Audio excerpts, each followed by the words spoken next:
Hey guys, welcome back to another quick and very interesting tutorial. So in this quick tutorial, I'm going to show you how to adjust the size of the vertical shadow on Picsart. So first of all, we want to open Picsart. After opening it, here is an option. You can see here open editor, click on that. So for adjusting the vertical size of the shadow, first you just need to upload an image and then you just need to add a shadow.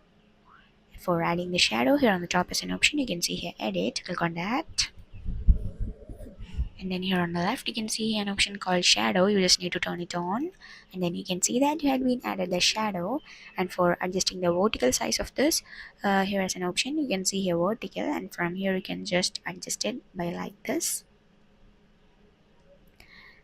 and then you can see that you had been adjust the vertical size of the shadow on Picsart. So that's it for this quick tutorial. I hope this video will be helpful for you. Make sure to hit the like button and the subscribe button for more such quick and very interesting tutorials. See you in the next one. Take care.